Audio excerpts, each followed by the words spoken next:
when Israeli soldier Amida Geller Azaria shot dead a badly injured Palestinian youth in a street in Hebron last year, he had no idea that his war crime had been captured on camera. Once the shocking images were released, they resulted in a trial and prison sentence which attracted international attention because of the cold-blooded nature of this very public execution. It proved to be a hugely embarrassing moment for Israel and its supporters who, until then, had always vigorously denied accusations that Zionist occupation forces carried out street executions of injured Palestinians. Such denials were hard to maintain in the light of video evidence, and now last year's controversy has been revived by Zionists who've tried to get a photographic exhibition depicting Abdel Fattah al-Sharif's execution closed down. Whenever they are confronted with irrefutable evidence of Israeli brutality, it seems that the only options for supporters of the Zionist state are censorship, abuse and intimidation. The pro-Israel lobby appears to have gone to astonishing lengths to get the exhibition outside an Edinburgh church banned. A barrage of intimidation, including abusive phone calls, vandalism and angry confrontations, has been endured by church staff since the photographs and explanatory captions went on display. Now Police Scotland has opened itself to accusations of being used as a Zionist stooge after officers tried to shut down the hard-hitting photographic exhibition at the world-famous Edinburgh Fringe Festival.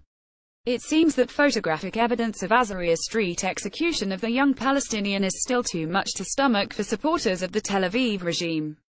Settlers look on as Israeli forces evacuate the body of Abdel Fattah al-Sharif, killed by Israeli Army medic Geller Azaria in Hebron, Israel on March 24, 2016. File photo this morning.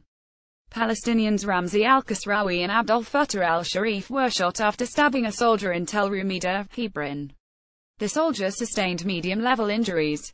While al-Kasraoui died on the spot, al-Sharif was injured and fell to the ground. In video footage captured by Hebron resident Ahmed Abu Shamsia, al-Sharif is seen lying on the road injured, with none of the soldiers or medics present giving him first aid or paying him any attention at all. At a certain point, a soldier is seen aiming his weapon at al-Sharif and shoots him in the head from close range, killing him. Although this occurs in the plain view of other soldiers and officers, they do not seem to take any notice.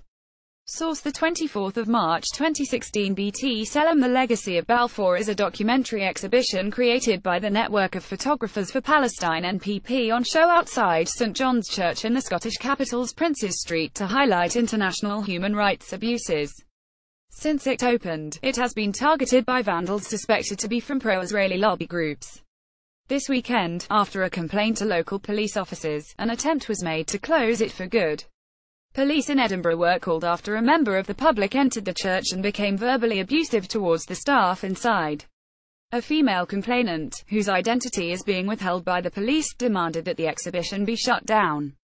The police officers agreed until church staff intervened and a compromise was reached. Ironically, all of the pictures in the exhibition depicting Israeli atrocities towards the Palestinians were removed, whereas equally graphic images of British atrocities remained on view. The aim of the exhibition is to depict the impact of the Balfour Declaration on the lives of millions of Palestinians.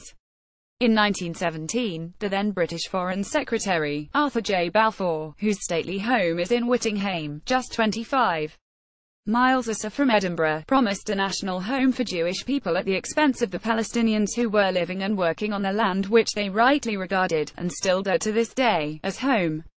The subsequent brutalities carried out by Zionist Jewish terror gangs followed by the Israel Defense Forces on the Palestinian population were caught on camera over the following 100 years. Some are part of the exhibition, which examines the continuity between Britain's rule in Palestine during the Mandate period 192,148 and current Israeli policies in the occupied Gaza Strip and West Bank. Viewers at the exhibition, which was organized by the Network of Photographers for Palestine (NPP), while no one was available from Police Scotland on Sunday to comment on the action of local officers in Edinburgh, memo understands that official complaints by members of the public and the Network of Photographers for Palestine have been lodged. NPP members say that they are outraged by the attempt to shut down their exhibition. The curator of the exhibition and secretary of the NPP is Phil Chetwynd. Bazali, the woman who was complaining, objected solely to the pictures and not the written explanation beneath the images, which were probably more damning of the Zionist regime, he explained. It seems that Zionist supporters find it easier to dismiss words as lies, but when confronted by images of the work that the Israeli regime carries out, it's not so easy to dismiss. He pointed out that the exhibition has been targeted by vandals since it opened. We have simply replaced the damaged images, but this woman, and we have no idea who she is, called the local police who tried to shut it down. Our inquiries indicate that the complaint was made against just one picture depicting the murder of a Palestinian man by an Israeli soldier, and yet all the pictures of Israeli actions against Palestinians had to be taken down. This happened, said Chetwynd, despite protests from members of the general public present at the time. They insisted that the story contained in the exhibition should definitely be told in full. What puzzled NPP members was that the same police officers decided that the pictures of British atrocities in Palestine should not be censored and should be allowed to remain on view. It is understood that the NPP and members of the public are now lodging complaints to the Scottish Police Investigations and Review Commissioner about the action taken by the capital's police force. Officers, they believe, have been manipulated into colluding with this clear infringement of freedom of expression in Scotland. The censored pictures have been replaced by the NPP, which has published the full version of the exhibition on social media, so that it can be seen in its entirety should any further vandalism take place. Far from being intimidated by the hostile reaction, NPP members say they are now open to offers from around Scotland and beyond from anyone who wants to display the legacy of Balfour exhibition at their church, community centre, library, workplace or gallery.